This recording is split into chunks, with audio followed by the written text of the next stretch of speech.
Oh my God.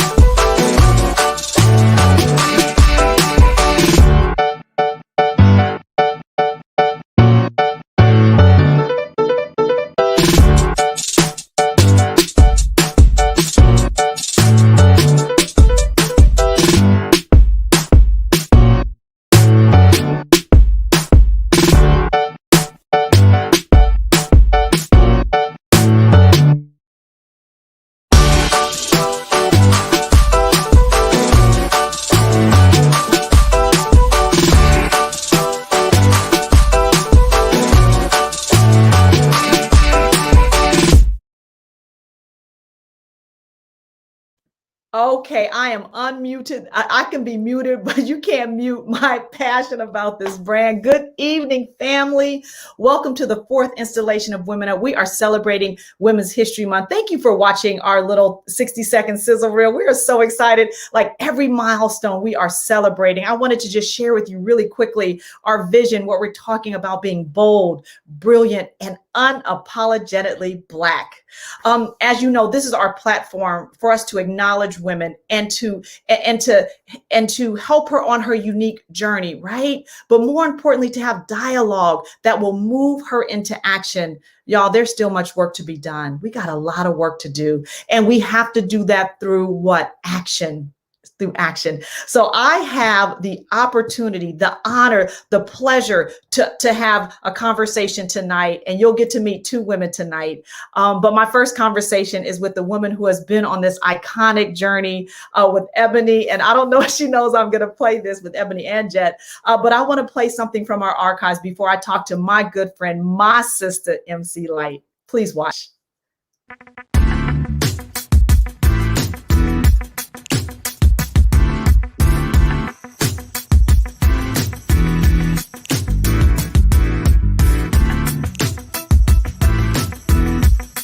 I guess it's a big deal. You know, at the time I was just doing it. It just felt like I was accomplishing something, but not anything that hadn't been done before.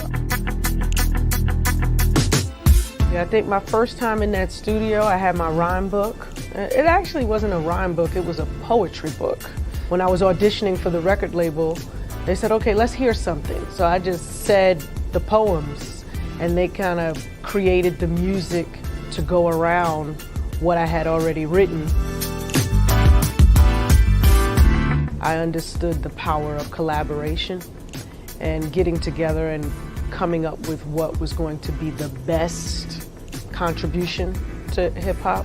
Songwriting technique is a bit different for me now. Even the way that I deliver, it's all just a metamorphosis of what has come to be. I don't really know the goings-ons of what's happening with, the folks that are celebrated as today's music. I don't really know how well or not that they get along. However, when it comes to the female MCs, I think it feels as though so many shy away from doing collaborations together. I'd like to see it a lot more. I think it's really important for me. I do feel though, as though it is my responsibility to give back. That was my whole meaning for even rapping in the beginning. My first song was I Crammed to Understand You. It was an anti-drug song. So it was always my mission to inspire the generation I was a part of.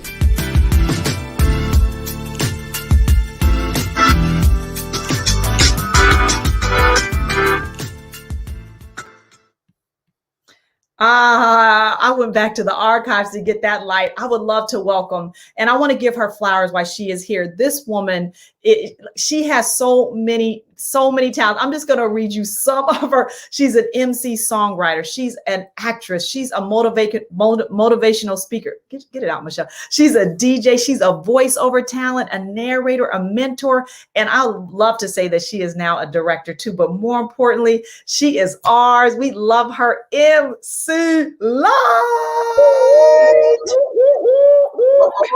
What's up, sis? How you doing? Oh man, I am good. I'm feeling good today. I've gotten, we're doing a TV show, so my whole life is pre-production right now.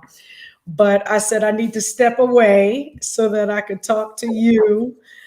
Congratulations. Ebony is everywhere. Ebony and Jet just doing everything, specifically showing love to women. So, oh man, listen, and I'm glad you said that because we're in Women Up is Women's History Month. But listen, our conversation goes beyond March. So you're going to see it again in March, or May, June. I don't know, but it's going to reappear again because we should continue this dialogue. So thank you for that. Yes. Listen, I want to have a conversation. You've been my friend a long time. Yeah.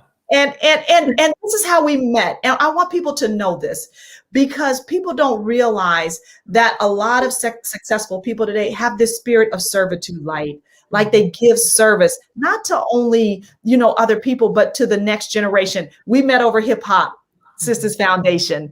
And it was really my goal to try, look, $5, $20, $15, Taylor's 10th birthday party, my daughter. Funds went to your organization. Tell me why you do that. Why is it so important to serve?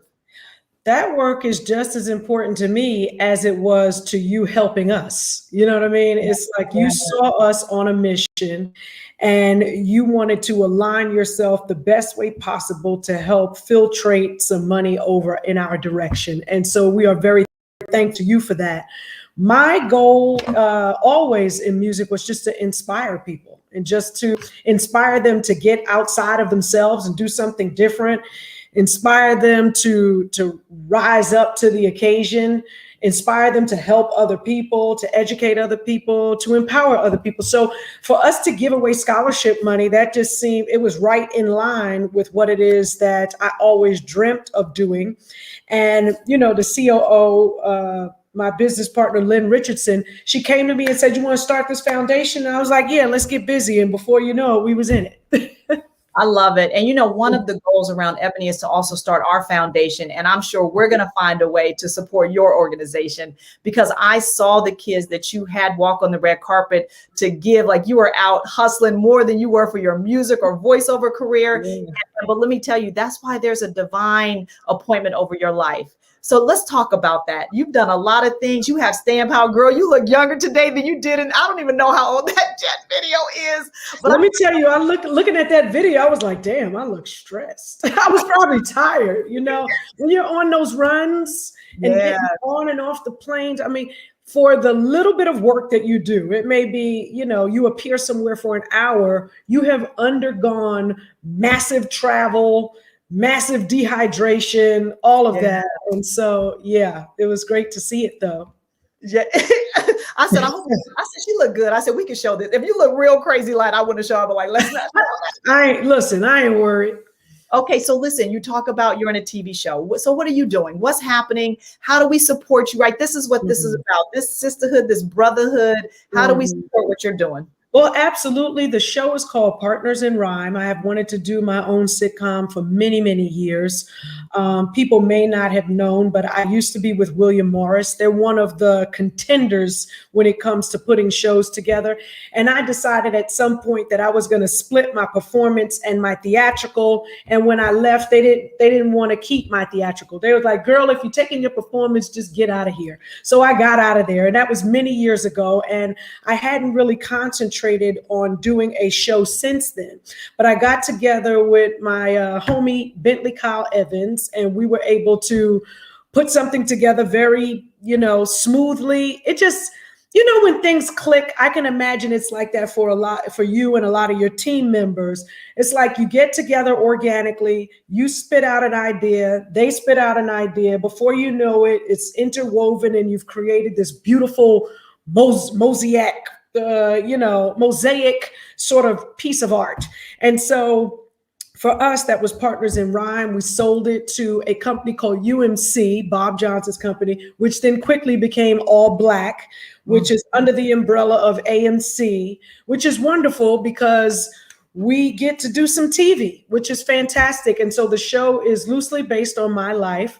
And I'm mentoring a young girl who happens to be my niece in hip hop. And she's a Cardi B a la Lil Mama-esque character. And so there's a lot of fun in it. It's a lot of old school versus new school, true school. It's a lot of, experiences that come to life that have everything to do with the music industry. So I'm looking forward to it. It's a lot of fun. It's a sitcom, so it's all about situation comedy.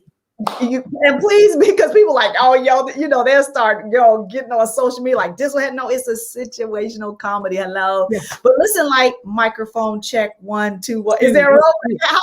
How I get it? No, you can come spit a few on the show if you want. We're going to have a lot of rhymes happening, a lot of banging beats happening. Our young co-star, Precious, it just so happens last year, we found her, we cast her, and she won at the ABFF, the big film festival that happens. Yeah, and then quickly, she is now the daughter of Jack A on Days of Our Lives, and she just booked the daughter of Brandy on a new show called Queens that's shooting down in Atlanta, and she plays my niece. So that just goes to show this young lady is extremely talented. She's already booked 3 jobs in less than 12 months, and we're looking forward to showcasing her as a big deal.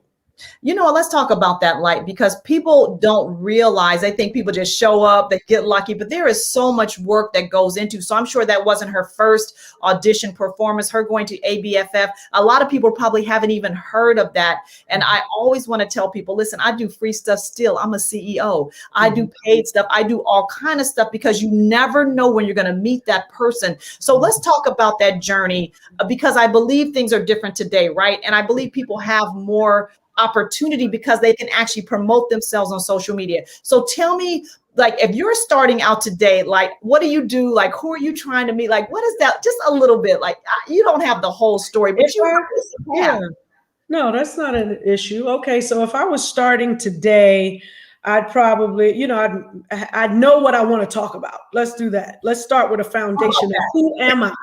And what am I going to do and what am I not going to do? I need to have some type of barriers and, just some stopping sense at because people can put whatever in front of you and say, well, how about this? And you should know, okay, no, that doesn't go with the guidelines of who I am. So know who you are first, and then align yourself with like-minded people. So find producers that, that are into what it is that you're into. Case in point, I hadn't worked on an album since 2014 when I dropped that record for one day called Legend, which was vinyl only. I hadn't recorded, didn't even feel like it, because I felt like whoever I was going to work with had to understand where I was coming from. And so it just so happens that come the last quarter of this year, we have it in the books to release a record called The Pastor and the Rapper.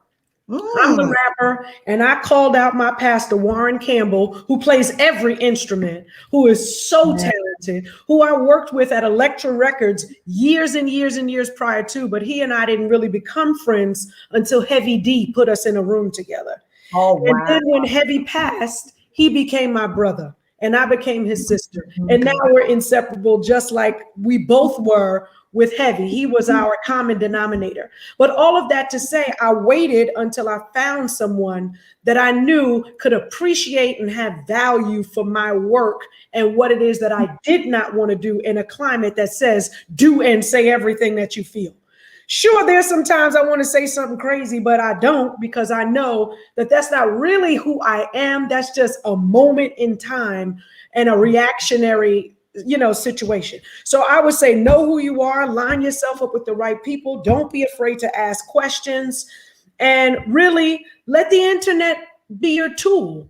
You can now, we had to pay somebody to go show up in yonder. We just thought they was going off on a horse somewhere to deliver something. We didn't know if it ever got there. The only thing we could see is, okay, we see a trickle of airplay over there. So he might have been successful with getting that music over there. Now there's all sorts of way to monitor who's listening, how they're listening, what platform they're listening on. So I just think this is the greatest time ever to be a new artist, because you have so many tools to use. Yeah, I love that. And you know what? I want to stick a pin because I just want everyone to know Lyte is me and Lynn's conscience. Because me and Lynn, we be going down a path, and Lyte is like, why are y'all come on, people, pull it back together. Oh. But I want to talk about your faith, right? Because I know Warren, but I really know Erica Campbell. Erica Campbell's my sister. I love her. There's just such a special place for me because she's such good people. She walks with so much grace, right? And that grace transcends her family. Let's talk about how faith, I mean, I'm an open book. Like, I'll tell you right now, I give God all the glory for me wearing this hoodie, for me being in this position, for me being reconnected to my power source and understanding the world does not get to dictate who I am. Tell us about your faith, right? Okay, well, first I have to say, all salutes to the First Lady of California Worship, which is Erica. Yes. And she is my sister the same. And I just appreciate herself for just lending me her husband to give me music whenever I need to get that instrumentation going. So big up to Erica, Warren, Campbell. My faith is something that is unshakable. It's unstoppable, and it is what I lean upon daily. Before I get out of bed, I have to say a prayer that keeps me in tune, fasten my heart to the truth, fill my mind with thoughts of you, all my joy, let it be found in your blessed presence. These are the things that run through my mind so that I don't ever get caught up in ego. Because in a moment's flash, you can just say the wrong thing that doesn't even have any space in the conversation because you're taking things too personally, or it's just not listened to with love, kindness, and gentleness. And so my faith is everything. God has brought me through the shakiest of times. He has breathed new life into me. He has made me accessible to others because I've made myself accessible to him. I could go wow, on. You better use that word. People, they would be doing like this. I already know they're doing like this at home. So let me just expound upon that a little bit. We only have a couple more minutes, and then we're going to get to your interview with Andra Day. Come on now, come on, Miss Holiday. I'm just like, yo, you lost 40 pounds. I'm Googling like, yo, how you do that? I mean, like her. Was it 40?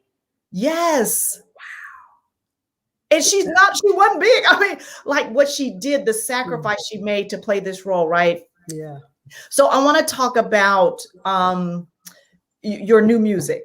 And you want to give us like a little bar or something? You want to give us a little taste, a little. You know what? Unfortunately, I'll tell you this. We actually recorded it in 2019. So many of the lyrics I don't know. Because when I write, I put it down, I record, and then I'm out of there.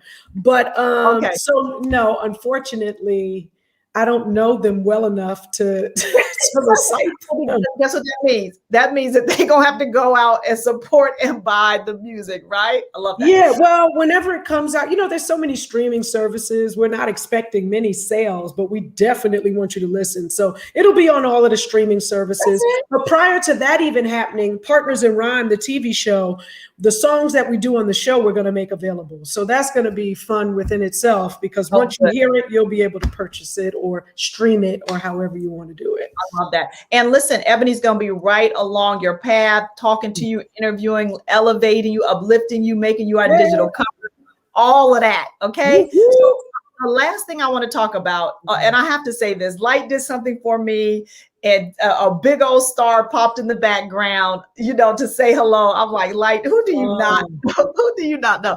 Let's talk about longevity. And I want to close with this. We only have a couple more minutes. How do you have staying power? Because you have a lot of titles. You've taken care of your money. I want to say that because it's so important, because you would not be sitting there smiling with that glow on your face if you had, you could be comfortable. And it's important because, and Lynn has been a big part of that journey, for all of us, right? So let's talk about longevity. Let's talk about, what's next. Are you directing? What are you doing? I have a whole big set of archives I'm digitizing. Come on, Lyte, Okay. So you gotta do something for me. All right. A lot of titles. I don't believe I don't believe we can just sit still and have one title, right? I believe that we have to be multidimensional in today's world. Talk to me about that. Well, absolutely. I call it the Renaissance woman. You shouldn't be stopped or defined by a box. You can push out, knock over, go through. I always liken myself to water. I'm going to go under, over. I'm going to permeate. And wherever I want to be, I'm going to be prepared to be there. So, longevity is about, yes, being multidimensional, but also having multiple streams of income, because you can be a jack of all trades and a master of none, and your pocket could look like that too. But I'm all about, I want to do voiceover. I'm going to go do voiceover classes. I want to act. I'm going to go do acting classes. So whatever it is that I'm forging my way into, I'm making sure that I'm prepared before I get there. And then it was a second part to your question. No, it was really just about longevity and do I see you directing? Because I know that we talked about I'm directing a short called Breaking Up in Love. We were actually supposed to do it in December, and then the pandemic, and then we moved it to January, and then the pandemic. And so now we've moved it out to June, which is after I finish shooting Partners in Rhyme. So it works out perfectly. I'm excited about it. It's about two people in a relationship, and they're trying to, move away from one another, but do it respectfully. And so, I'm excited about it. Directing to me just seems like a natural progression.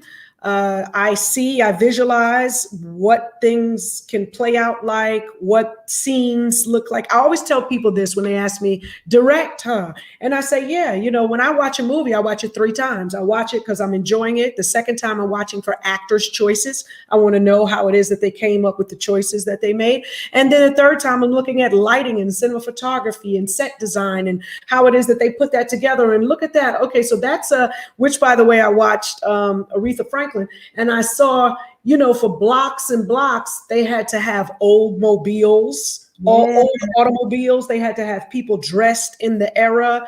And so I'm always looking at things like that. And then aside from that, I wrote most of my video treatments, back in the day. I wrote 95% of them.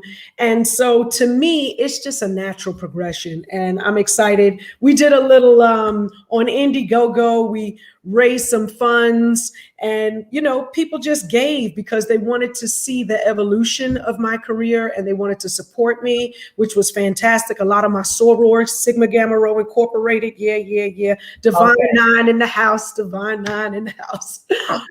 Just wanted to say thank you very much for believing in me and giving me the opportunity. And June, we hit the set to start shooting.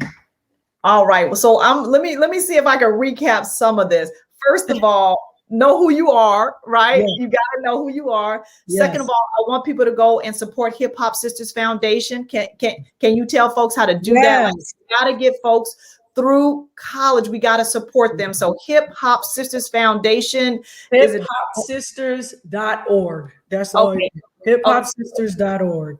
I want people to support that, right? And then you have a show coming out. We're going to support that on All Black. Yes, All Black. But it may be coming to you some other ways as well. So we're working on that right now. So know the name. Tell them the name again, because we're going to be sure. Partners in Rhyme, but right now we are on the platform All Black, and the show airs the 3rd week of November. So be ready for your Thanksgiving festivities with All Black. Love that. And the last thing is, listen, we're going to support you in your directorial debut.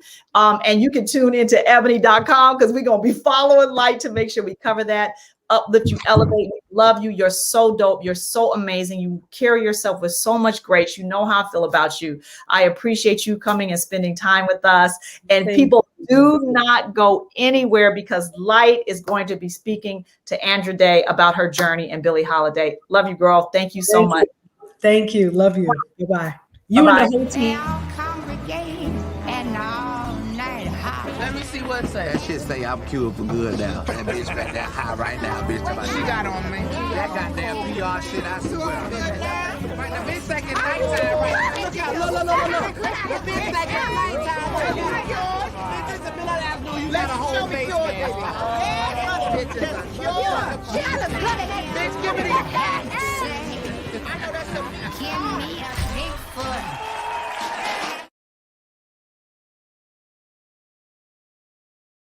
Hello, good morning, good afternoon, good evening for this fireside chat. A three-time Grammy-nominated artist and award-winning actress, Andra Day, is at the top of her game. Her debut album, 2015's Cheers to the Fall, earned Day her first career Grammy nomination for Best R&B Performance, Rise Up, and Best R&B Album, Cheers to the Fall. She received her third Grammy nomination in 2017 for Best Song Written for Visual Media, Stand Up for Something.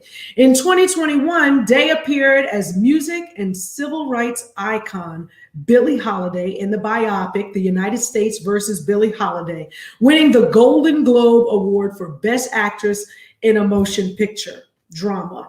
She is currently nominated for Academy Award for the Best Actress for her portrayal of Holiday.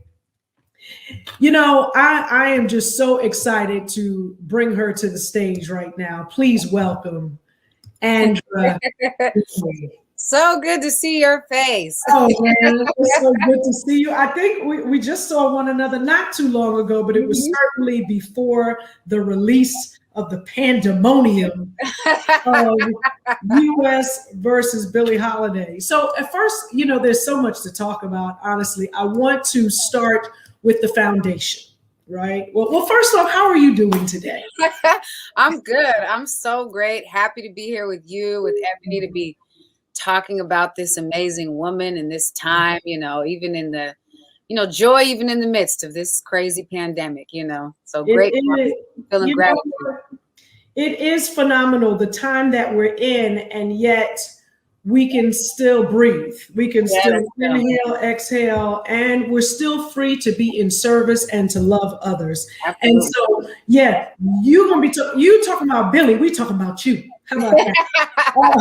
So I want to start by talking about your music career, right? So you released your first album in 2015 and had tremendous success with the song Rise Up. Can you talk about the inspiration for that song? Because I just want to let you know, thus far, with all of your releases, you have gotten further with one release than many have done with several. I just have to say that. So what was the inspiration for Rise Up?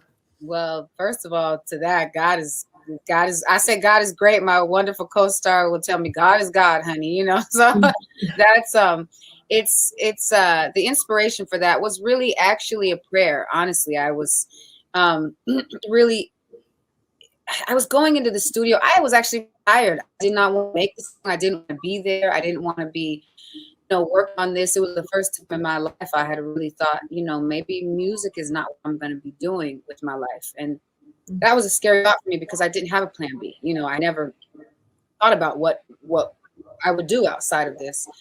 And so, and I just remember, and a friend had just been diagnosed with cancer. It was just, you know, like what's important, you know, what matters. And so I sat in my car outside the studio actually, and I just prayed and I just asked God, I was like, okay, I don't have it. So what do you want to say? What do you want the people to know? What do you want me to hear? You know, I don't know. You just got to show up because I can't, you know, I'm not motivated for this. And so I went in the studio with Jendo Silvio. She's this wonderful producer, writer.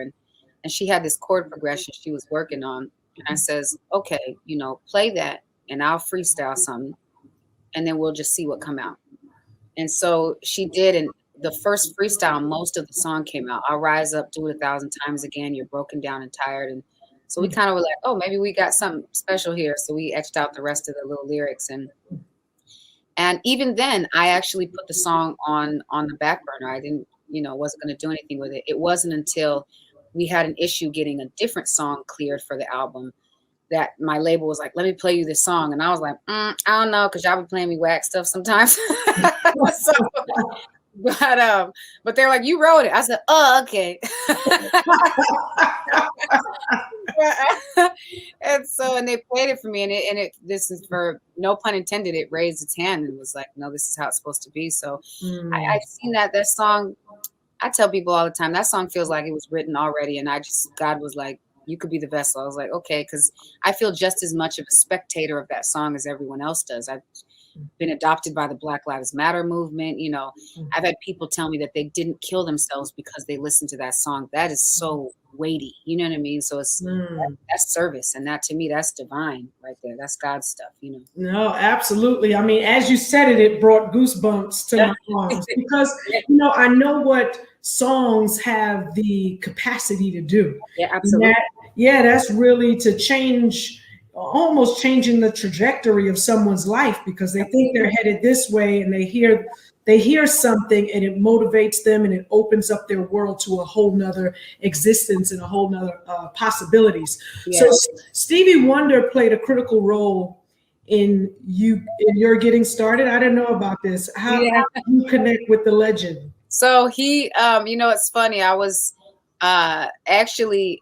I performed in a strip mall in Malibu, just like in front of a shoe store that was opening. I was working with this manager, producer at the time. God bless him, who will remain nameless. But right, exactly, and that's how I feel. Bless him, bless him. But the one good thing that did come from it, because I think we all sort of we've had some type of difficulty or these experiences. But the one good thing that came from it is I was singing just in front of a strip mall with a little amp in front of a shoe store, and he recorded it on just in the camera phone, and found himself in a pastry shop with Kai Millard Morris, who was just like really like my godmother in this business, and she revealed that she was Stevie Wonder's wife at the time, and that she played it for Stevie. She took it back. She loved my voice, and she played it for him, and he loved the sound of my voice as well too. And so they orchestrated a call, and I was living, I tell you, it wasn't no grand studios like this. We were living, me and my mom, I was living with my mom on this, like, it was like it was a 1-bedroom apartment, but it was the size of a studio. And it was just behind a 7-Eleven right next to a dumpster. Like, it was a real small situation, So it was crazy when he called. He was like, "Hi, this is Stevie Wonder." I was like, "Yeah, I know for sure." Like, and I was like, "I got you, yeah." And then he started just talking about, like, this certain song that he wanted to write with me, and just about my music, and and just rapping, just like, he's like, "What sign are you?" Like, just life stuff, and it didn't work out then, unfortunately, and this happens, and I want to encourage people in this. I got the news back that they just didn't like you enough, and I says, okay, well, so it turns out they did. They actually held on to my information, and a year later reached out again. So the person I was working with was not honest with me about how that went down. But God is great. She held on to my information, they held on, and they reached out again a year later, and ultimately introduced me to the producer, Adrian Gervitz, who did my first album. So it really, they really stuck it out with me, and I was so grateful, and enamored with him and everything he does, It sounds like it worked out just the way that it was supposed to. Absolutely. That's really how I feel. Yeah, that's the wonderful thing about God. If you just wait on him. Yep, exactly. Right? Don't go rushing, trying to push and pull and shove. Just wait on them. But thank you for sharing that. So your stage name, Andra Day, is inspired by Billie Holiday. So it looks like we're moving now into a Billie Holiday space. Okay. I'm with you. Wherever you going, I'm flowing with you. Okay, let's go. What inspired you to choose that name? I first of all, I was introduced to Billie Holiday at 11 years old, and I have always loved her. I've loved her music because her ownership of her own voice really helped me to own my own voice, because she has such a different tone. When I first heard her, I was confused. I said, this don't sound nothing like Whitney Houston or Gladys Knight or all of these singers that I had grown up with right until that period. But she changed my idea of what a great singer was, and she opened it up, and And I says, okay, if she can own hers, I'm going to own my voice, you know, and make sure that whatever it is that I do has depth and has meaning to it, because that's what her music did for me. And so I love her. I particularly love the relationship between her and Lester Prez Young, played wonderfully in the movie by Tyler James Williams. And I love that he gave her the nickname Lady Day, and she gave him the nickname the President, which she would call him Prez for short, and he called her mother the Duchess. And so Billie Holiday would always say, "We're the royal family. We're the royal family." And so I thought that was really sweet, and I wanted it to be an ode to her without just taking holiday. You know what I mean? And so I just chopped it in half and took the day part. So it does come from my love. Well, it would make all the sense in the world why you in this particular role, it just melted from the first shot. But okay, I'm going off book now. Okay, so years later, you are starring in the role of Billie. Was this role something you always dreamed of doing? Did you even think? Nope. I was like, I can jump in right now. Hell no. I was not. I was like, I wasn't even at a point. I was like, acting, I just thought, this is a terrible, my manager first brought it to me. That was the first thing I said, that this is a terrible, terrible, terrible idea. And I don't know why I ever listened to you. I was just like, no, this is so bad. But wait a minute, stop the presses. How did they get you to do it? It's so funny. Listen, it's so funny.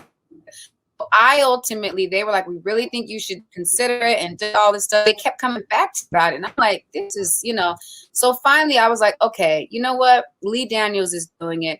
I'll meet Lee, and because, when I want to start maybe making movies, or like producing stuff, then he'll be a great person to know, because he just, he's so talented. I love his work. I'm inspired by him as an artist. So I says, okay, let me go ahead and meet him. And so when I got there and I met him, we just bonded. Lee did not want to meet with me either. Lee was like, no, she's not an actress. Stop trying to force her on me. I don't want to meet this girl. No, and so we bonded over the fact that we both were sitting there like, why are we here? What are we doing? So, but it's funny. We just really bonded, and I could see that the big part of it for me too was I did not want to remake Lady Sings the Blues, because I says, it's one of my favorite movies. Love Diana's portrayal. I love her performance. I just love the relationship between her and Billy D. Like, it was just such a culture making movie, right? But I'm also a fan of Billie Holiday, so I was aware that was not truly full representation in the picture of her and how the government went after her. So when I met with him, he revealed to me that we wouldn't be remaking Lady Sings the Blues. It's actually going to talk about the war on drugs and how the government took her down for tried to take her down for singing Strange Fruit, and integrating audiences. And so that intrigued me. I says, Lee has a real chip on his shoulder. I could see that he wants to get this story and he wants to tell it right. And he feels slighted that he didn't know it. And then the fact that it would be vindicating her legacy, that was incentive for me to say, okay, I'll audition. You know what I mean? I'll start the audition process. And then, but I still felt like, I want y'all to tell the story, but tell it with somebody who could really tell it, who's going to be good, And so I kept going through the process with him, my acting coach, and they were saying they were liking this stuff, but I wasn't fully convinced until I read a scripture that I had read a bunch of times about Peter walking on water. And God was so clear with me in that moment, I'm going to cause you to do an act of great faith. And that's when I was like, when that peace just fills you and you're like, oh no, I have to do this, So I had to dive in. I had to dive in fully with Lee and trust him. And I'm so, so, so grateful I did. This role has shifted me, in a way that I think was necessary for this new season of my life. What is the government's problem with Billie Holiday? Why is the government always after you? My song, Strange Fruit. It reminds them that they're killing us. Reminds them. It reminds you too, Reginald. Lady, don't say that. See, this is why she's always getting in trouble. I'll edit that part out. You don't have to edit shit for Harry Anslinger. He was in charge of prohibition, remember? See us drinking, don't you? He can't afford to lose with drugs. But it's a war on drugs, not on you, lady.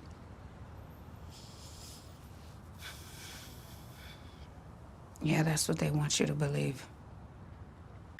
Well, hallelujah to that, because I can't imagine anyone else in the role, honestly. And I think, so many of us feel the same way from the moment we see you and you have that misty look in your eyes that you have lived a life of struggle and pain and heartache. Like you just can't get there unless you're a skilled actress that knows how to call upon whatever is needed for that moment. And you did such a fine job in that first scene without having said a word. It was like, you could just feel Billy emanating from Andra Day, Okay. Yeah, heavy spirit too. She is heavy. Yeah. I imagine, did you get to vacation after you wrapped on it?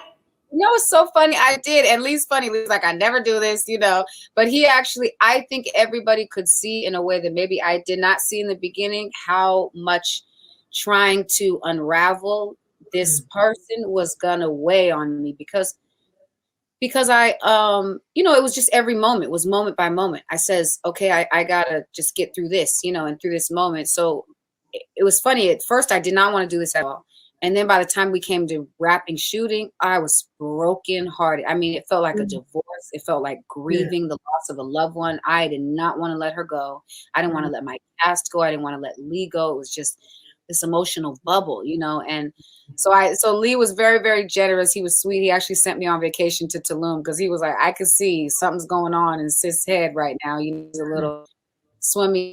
And to be honest with you, I'm really glad I had that time. But it wasn't truly the full remedy, right, of what I needed. Once I came back, it felt very like everything felt very normal. There was such a sense of urgency on set every day to come back and to not feel that almost feels like you're not feeling what's my purpose. You know what I mean? That's really what it goes down to.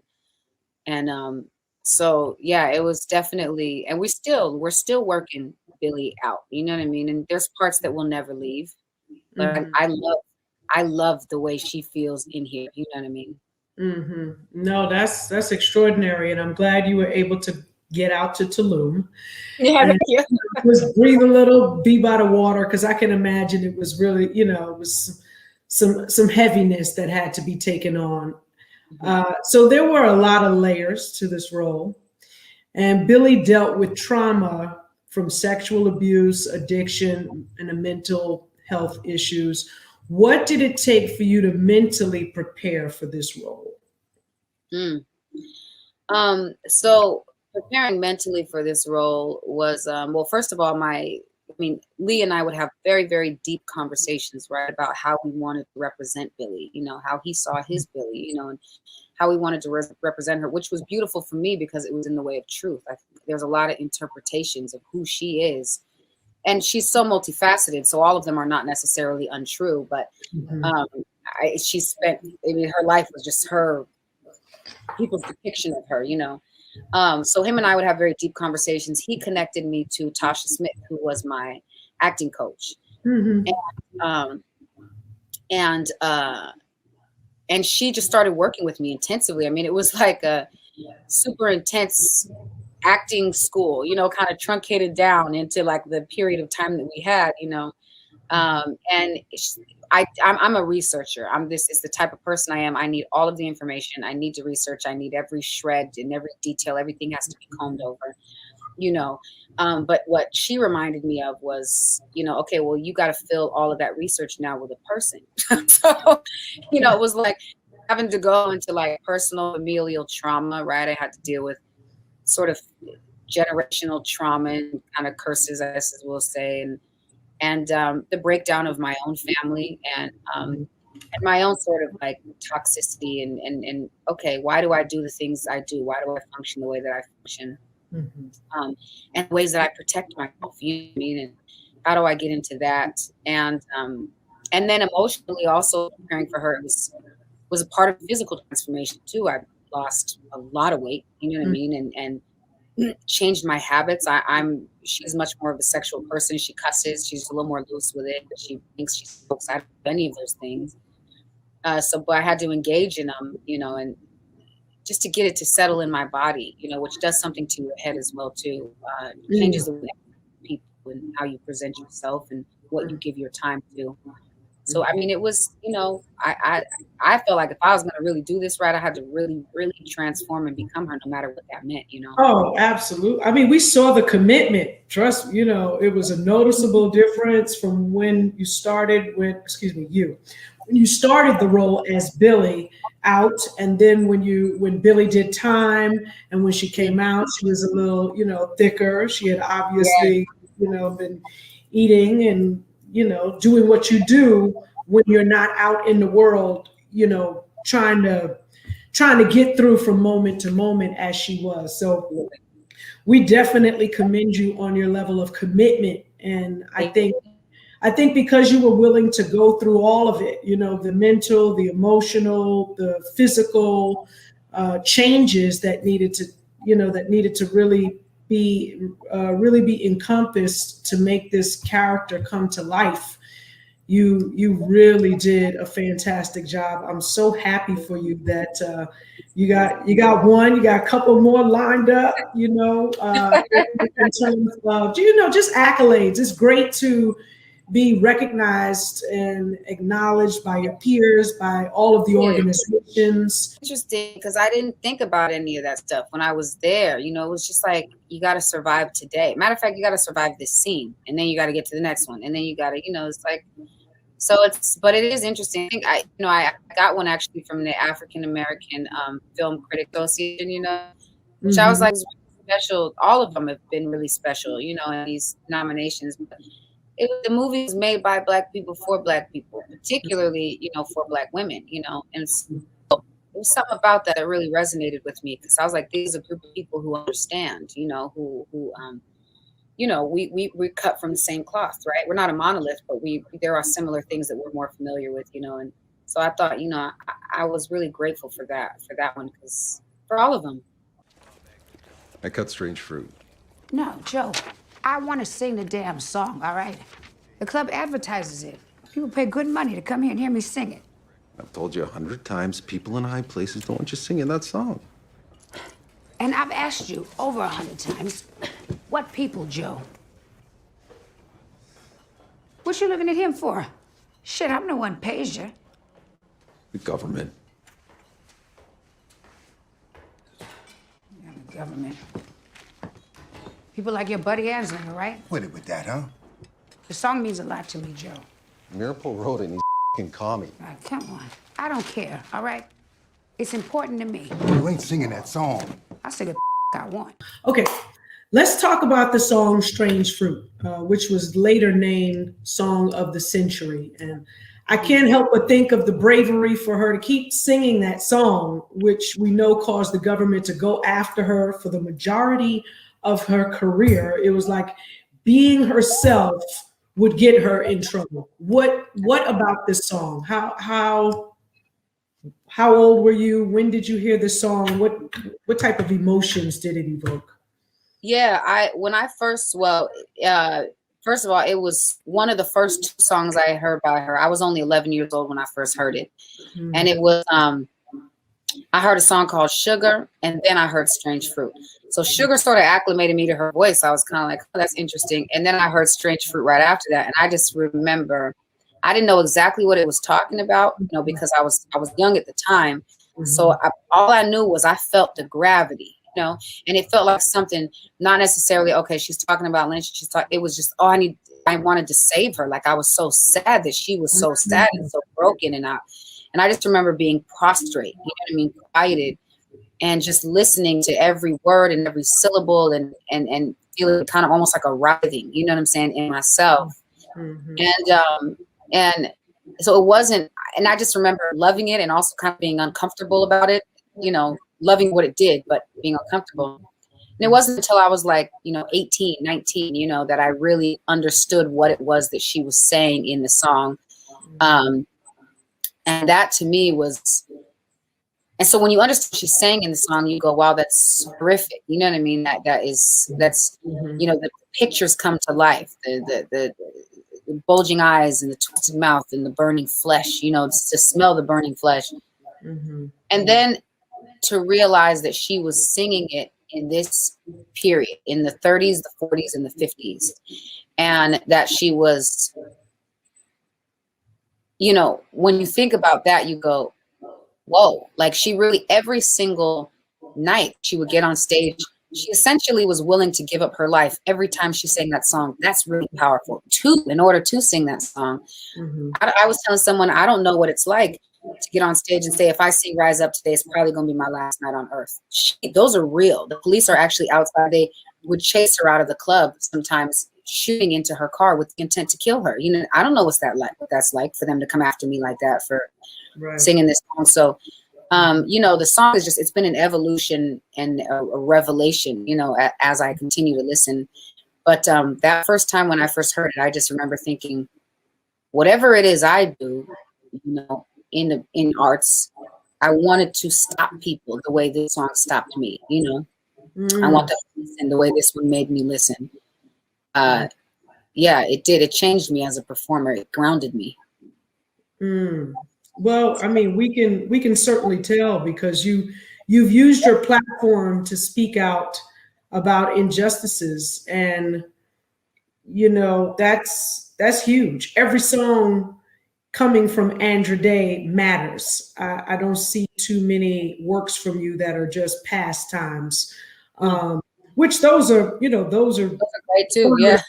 Those are fun as well. But it's just when you have the ability to touch people the way that you do through your expression, why not? Why not turn up the heat and make people stand up and make people stand for something? Just then when you were talking, No, I was saying, and I agree. Like, I love just like fun stuff too, and you'll hear more of that. You know what I mean, in future works. I just think that even the fun stuff can make people think. You know what I mean? You might enjoy it the first time, and then you listen back, and you're like, "What is this person saying?" You know what I mean? I think something maybe like that. No, I'm with you. I just wanted to say before we move to, I think we have a couple more questions. That scene in the hospital, when they think they're coming in to get a recording, girl. Come on. Listen, that scene, when I first read it, I said, come on, black girl. Come on, black girl. You're not getting nothing from me. Oh my gosh. Oh, you played that so well. I don't know what you called upon in terms of sense memory, or if there were ever such a situation that you were in, or whether you were just dealing with the circumstances right then and there, but you killed it. Thank you. Yeah, that was so memorable, but so many memorable scenes within the entire movie. We're just elated that it was you that wanted it and that they wanted, and you made it happen. And of course, I got to shout my sister Leah Daniels out. She's just wonderful with what it is she does. And so, what is next for you with acting? Let's talk acting, and then let's talk music. With acting, I want to do. I thought I was retired, to be honest with you. After this on set, if my castmates were here, they'd be dying laughing at me right now because we thought you was retired. I was like, I thought I was too. I thought she took me out. But it's like I thought sis took me out. But but I was like, I know I want to do a few more. Not a lot on the acting side of things. But I do have such a desire, Black stories, there should be a huge flood, like an overflow of our stories. And the reason I say this is because, again, I don't know about you, but for most people, Billie Holiday's story was a revelation to them when they watched it. You know what I mean? I think the story of Fred Hampton, Ma Rainey, as we're seeing this year, these amazing actors and these great stories.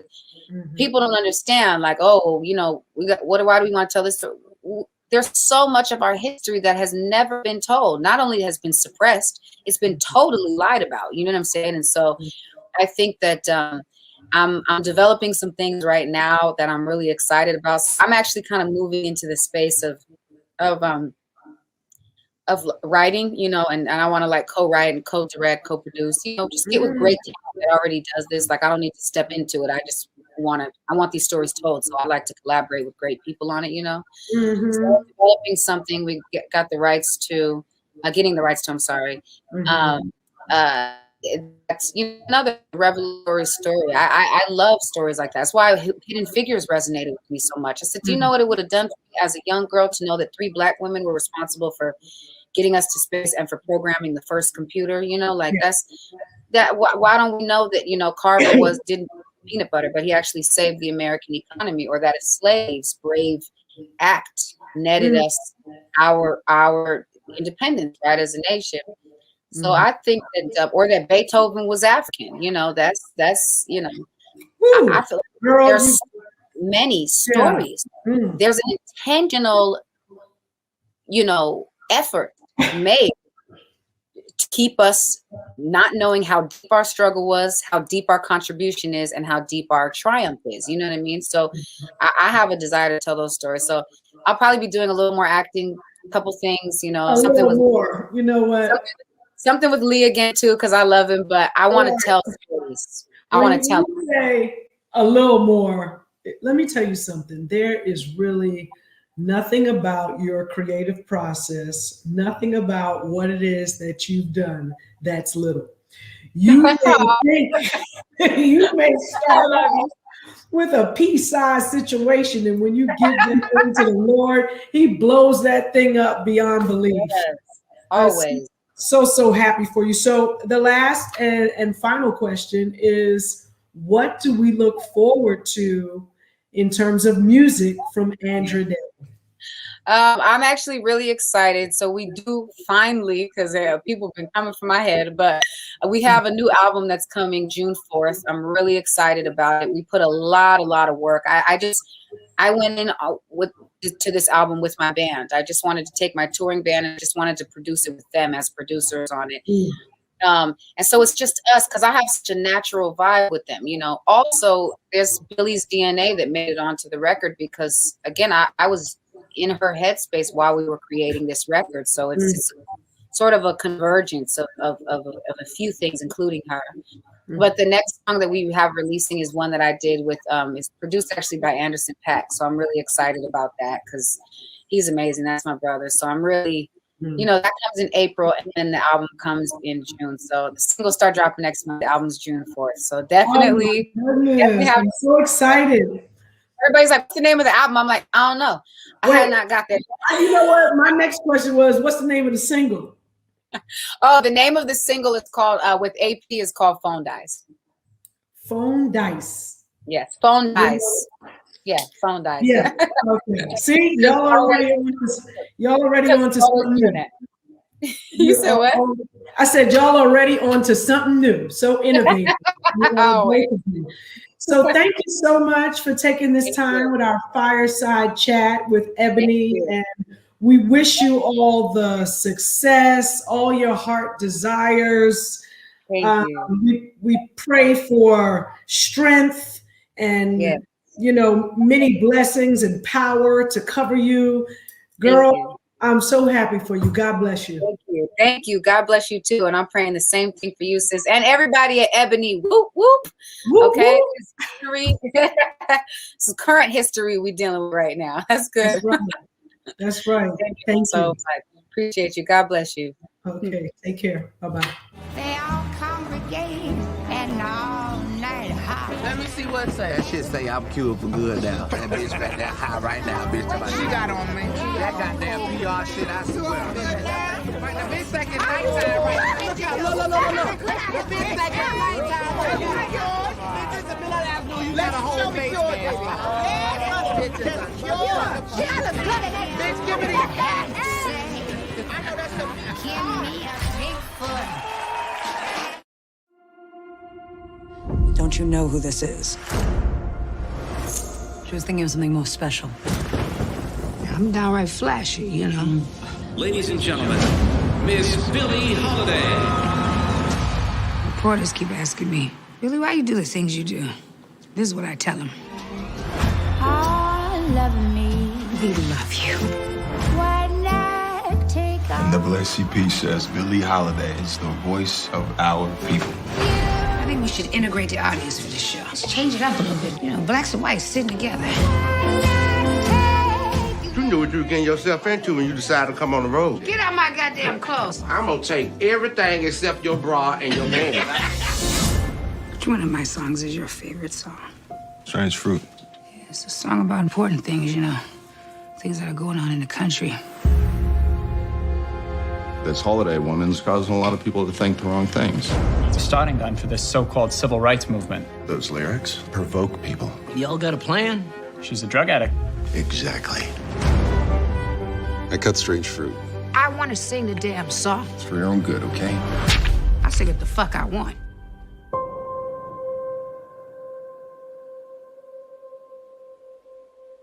Southern trees. Get her off that stage. Bear strange fruit. They won't let me sing nowhere. No clubs, no money, no nothing. You gotta understand, baby, right now I'm in a situation. But you said we could beat this, Billie. I need something now. Blood on the leaves. You're like a hammer. Come right back and it hit harder than before. She's singing it for all of us. Ain't no other Negro star bold enough to do it. Black bodies swinging. I'm being followed. I'm not gonna cower to no fez. In the southern breeze. She's made something of herself and you can't take it because she's strong, beautiful, and black. Strange fruit hanging from the poplar trees.